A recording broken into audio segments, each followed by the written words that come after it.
नमस्कार दोस्तों, welcome to this channel. आइए शुरू करते हैं आज का वीडियो। लास्ट क्लास में हमने आपका सॉलिड स्टेट स्टार्ट किया था, जिसमें हम लोगों ने क्रिस्टलाइन सॉलिड और अक्रिस्टलाइन सॉलिड यानी कि रवादार ठोस और बेरवादार ठोस के बारे में पढ़ा था, और उससे संबंधित जितने भी प्रीवियस ईयर क्वेश्चंस में बिहार बोर्ड में पूछे गए थे वो सब का हमने जिक्र किया था। तो अब हम शुरू करते हैं क्रिस्टलाइन ठोसों का वर्गीकरण। पिछला बार हम लोग ठोस का वर्गीकरण किया था क्रिस्टलाइन और अक्रिस्टलाइन में। अब हम लोग कर रहे हैं क्रिस्टलाइन सॉलिड का वर्गीकरण, यानी कि क्लासिफिकेशन ऑफ क्रिस्टलाइन सॉलिड। तो बेसिकली ये 4 प्रकार के होते हैं। सबसे पहला जो है वह है आयनिक ठोस, जिसे हम लोग बोलते हैं आयोनिक सॉलिड।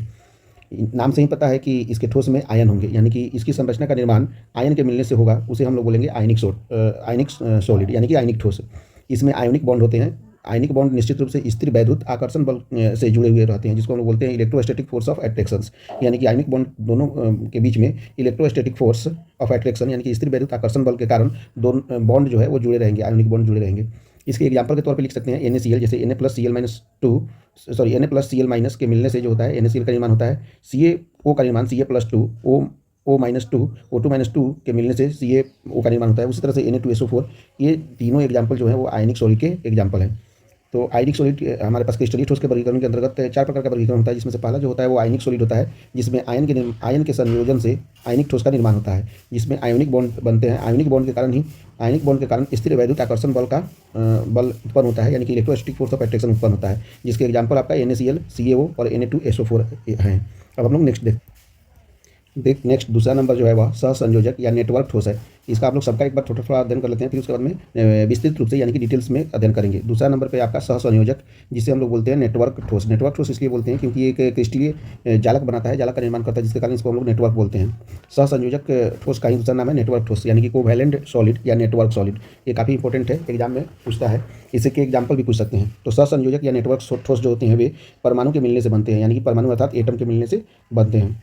इसमें जो होता है बंध जो होता है सहसंयोजक बंध, यानी कि कोवैलेंट बॉन्ड के द्वारा सहसंयोजक ठोस या नेटवर्क ठोस का निर्माण होता है। इसके एग्जाम्पल सबसे इंपॉर्टेंट है ग्रेफाइट, हीरा और सिलिकॉन कार्बाइड, यानी कि हीरा, ग्रेफाइट, SiC।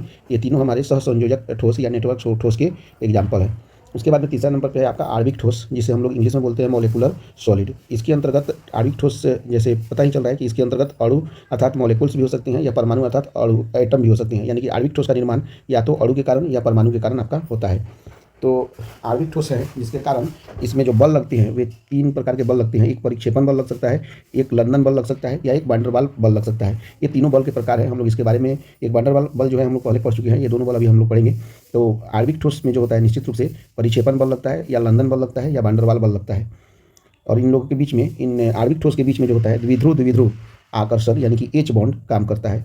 आणविक ठोस के अंतर्गत द्विध्रुव आकर्षण बल या H बॉन्ड काम करता है।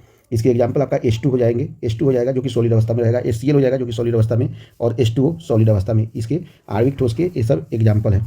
उसके बाद में चौथा नंबर हम लोग पढ़ेंगे धात्विक ठोस, जिसे हम लोग बोलते हैं मेटालिक सॉलिड।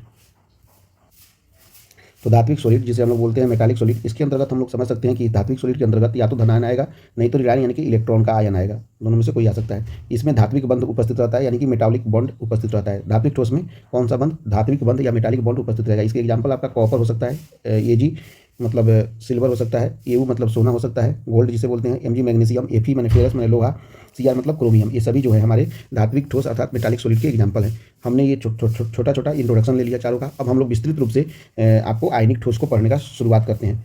तो आयनिक ठोस को शुरुआत करते हैं। आयनिक ठोस जिसे हम लोग बोलते हैं आयोनिक सॉलिड। तो सबसे पहले देख लेते हैं कि इसके अवयव कण क्या है, मतलब कि ये किससे मिलकर बना होता है। तो निश्चित रूप से आयनिक ठोस जो है वह आयन अर्थात आयन से मिलकर बन सकता है, जिसमें धनायन तथा ऋणायन दोनों उपस्थित रह सकते हैं, या कोई एक उपस्थित रह सकता है। इसके आकर्षण बल को हम लोग देखते हैं। तो आकर्षण बल के अंतर्गत इसमें आयनिक बल उपस्थित रहता है, और इसमें स्थिर वैद्युत आकर्षण बल अर्थात इलेक्ट्रोस्टैटिक फोर्स ऑफ अट्रैक्शन काम करता है।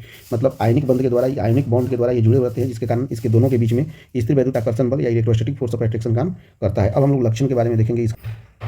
इसके लक्षण क्या क्या हैं। सबसे पहला लक्षण जो है, यह प्रबल बलों की उपस्थिति के कारण ये कठोर तथा भंगुर होते हैं। यहाँ पे ये कठोर होते हैं। कठोर क्यों होते हैं, क्योंकि इनको इन दोनों के बीच में, दोनों आयनों के बीच में जो होता है काफ़ी मतलब कि एक दूसरे के साथ पैक्ट अवस्था में रहते हैं। मतलब प्रबल बल की उपस्थिति के कारण ये कठोर होते हैं। कठोर के साथ साथ ये भंगुर भी होते हैं। भंगुर किसे बोलते हैं, भंगुर वर्ड को हम लोग समझ लेते हैं। जैसे मान लीजिए कोई भी पार्टिकल को हम लोग यदि उसे तोड़ने की कोशिश करते हैं, तो वो मतलब कि वो पूरी तरह से वो बीच से ही टूट जाता है। यदि उसको कहीं भी मारते हैं तो बीच से ही टूट जाए, तो उसको हम लोग बोलेंगे भंगुर। जैसे चौक, खली को हम लोग देख सकते हैं, यदि खली को हम लोग थोड़ा सा भी मरोड़ेंगे तो वो बीच से ही टूट जाएगा। तो ऐसे पार्टिकल जो बीच से ही टूट जाए उसे हम लोग बोलेंगे भंगुर। जो इनके गलनांक तथा क्वथनांक भी उच्च होते हैं। मतलब आयनिक क्रिस्टल या आयनिक ठोस के गलनांक और क्वथनांक भी उच्च होते हैं तथा आयनिक सॉलिड या आयनिक ठोस में प्रबल बल की उपस्थिति के कारण ये कठोर तथा भंगुर होते हैं। यहाँ पे आप देख सकते हैं आयनिक क्रिस्टल लैटिस स्ट्रक्चर, यानी कि आयनिक क्रिस्टल का जालक संरचना। यहाँ पे देखिएगा, यहाँ पे एक पॉजिटिव जो है निगेटिव से, फिर निगेटिव पॉजिटिव से पॉजिटिव नेगेटिव से निगेटिव पॉजिटिव से पॉजिटिव नेगेटिव से जुड़ा हुआ है। ठीक उसी तरह से यहाँ पे पॉजिटिव नेगेटिव से निगेटिव पॉजिटिव से पॉजिटिव नेगेटिव से निगेटिव पॉजिटिव से पॉजिटिव नेगेटिव से और नेगेटिव पॉजिटिव से जुड़ा हुआ है।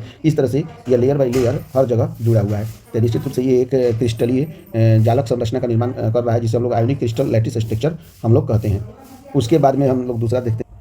इसके बाद में हम लोग देख लेते हैं नेक्स्ट पॉइंट। धनायन जो होते हैं वे ऋणायन से तथा ऋणायन जो होता है धनायन की निश्चित संख्या से घिरा हुआ रहता है। यहाँ पे भी देख सकते हैं, ये धनायन जो है ऋणायन से, ऋणायन धनायन से, फिर ऋणायन धनायन से और धनायन ऋणायन से, इस तरह से एक दूसरे के साथ, यानी कि धनायन ऋणायन से और ऋणायन धनायन से एक निश्चित संख्या से घिरा हुआ रहता है। यह संख्या R प्लस तथा R माइनस पर निर्भर करता है। मतलब यहाँ पे कितने पॉजिटिव होंगे, जितने पॉजिटिव होंगे उतने ही नेगेटिव से एक दूसरे के साथ जुड़े हुए रहेंगे।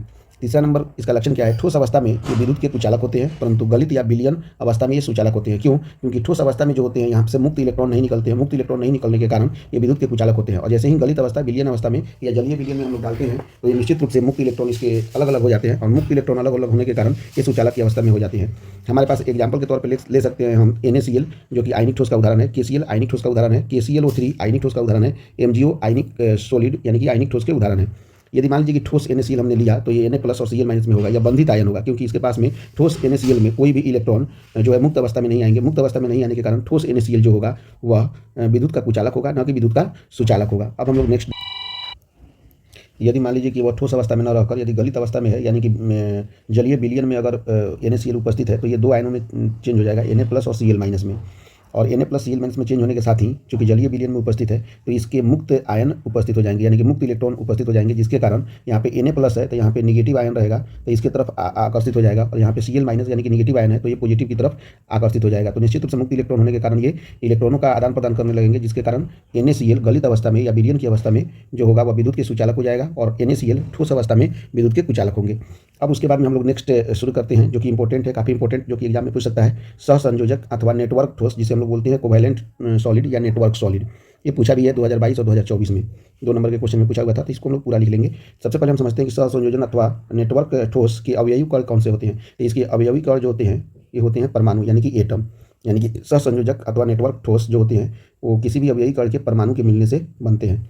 इसके बीच में देखते हैं कि आकर्षण बल कौन सा काम करता है। तो सहसंयोजक ठोस में सहसंयोजक बंध या कोवैलेंट बॉन्ड ही आकर्षण बल के रूप में काम करता है।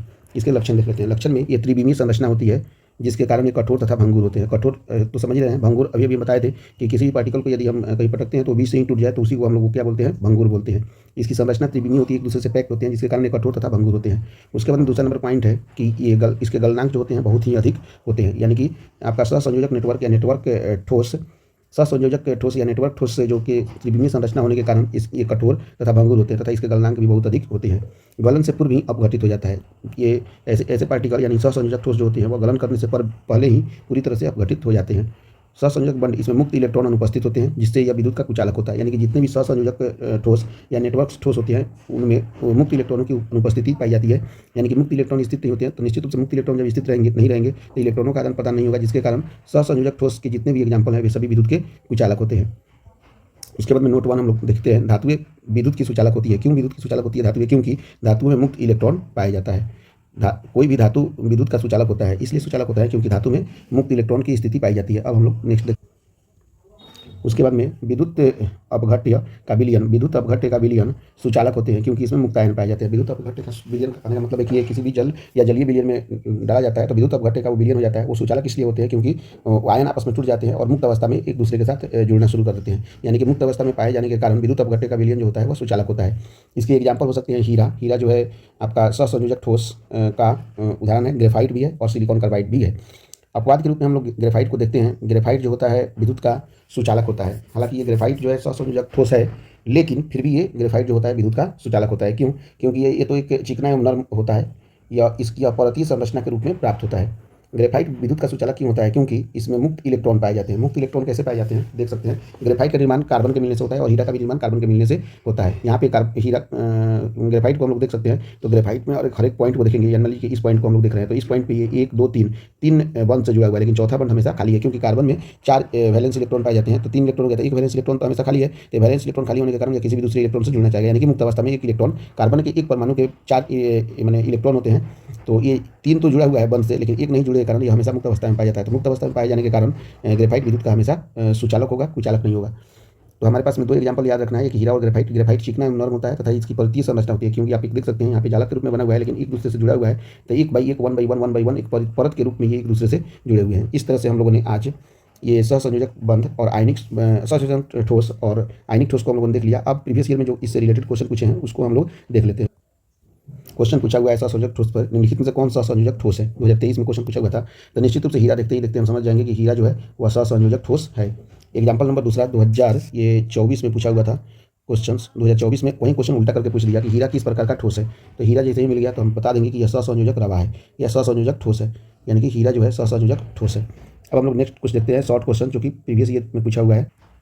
यहाँ पे दिया हुआ है क्वेश्चन कि कांच को अतिस्थित द्रव क्यों कहा जाता है। देखिए, अतिस्थित द्रव किसे कहा जाता है? अक्रिस्टलाइन सॉलिड को ही हम लोग अतिस्थित द्रव कहा जाता है। तो सिंपल रूप से हम समझ सकते हैं कि कांच जो है एक प्रकार का अक्रिस्टलीय ठोस है, जिसे अतिस्थित द्रव कहा जाता है, यानी कि अतिस्थित मतलब सुपर कूल्ड लिक्विड कहा जाता है, क्योंकि इसकी संरचना जो होती है ठोस की तरह व्यवस्थित नहीं होती है। ठोस की संरचना व्यवस्थित होती है, सुदृढ़ होती है, लेकिन यह द्रव की तरह अनियमित होती है इसकी संरचना, कांच की संरचना, जिसके कारण कांच जो होता है अतिस्थित द्रव अर्थात सुपर कूल्ड लिक्विड माना जाता है।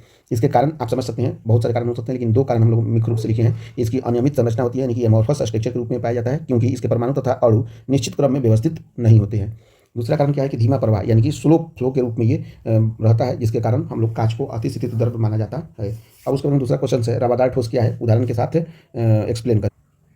रवादार ठोस, रवादार ठोस को ही हम लोग बोलते हैं क्रिस्टलीय सॉलिड या क्रिस्टलीय ठोस या क्रिस्टलाइन सॉलिड, और इसका उदाहरण देना है तो रवादार ठोस बोल सकते हैं वैसे ठोस जिनकी एक निश्चित आकार, निश्चित संरचना होती है, निश्चित व्यवस्था होती है और निश्चित आकृति होती है तथा दीर्घपरासी व्यवस्था के रूप में रहते हैं, उसे ही हम लोग क्या बोलते हैं? रवादार ठोस बोलते हैं। इसके जैसे रवादार ठोस यहाँ पर एक निश्चित आकृति, निश्चित व्यवस्था और दीर्घपरासी के रूप में स्थित है, इसे हम लोग क्या बोलेंगे? रवादार ठोस या क्रिस्टलाइन सॉलिड या क्रिस्टलीय ठोस। इसे ही क्रिस्टलीय ठोस भी कहते हैं। ठीक है, गलनांक निश्चित तथा तीक्ष्ण होता है, इसका गलनांक हमेशा निश्चित होता है और तीक्ष्ण होता है।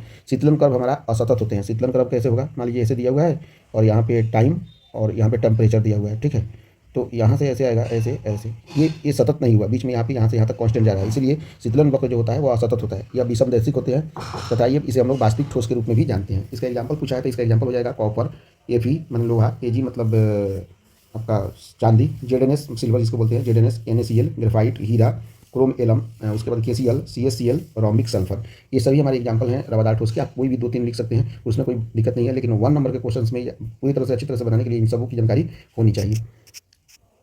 तो इस तरह से आज का लेक्चर हमने कंप्लीट किया, यहीं पर रख देते हैं और नेक्स्ट जो 2 और बचा हुआ है उसे हम लोग अध्ययन कर लेंगे। वीडियो देखने के लिए थैंक यू। अपने दोस्तों के साथ इसे शेयर कीजिए और चैनल को अभी तक आपने सब्सक्राइब नहीं किया है तो सब्सक्राइब कर लीजिए। Thank you very much.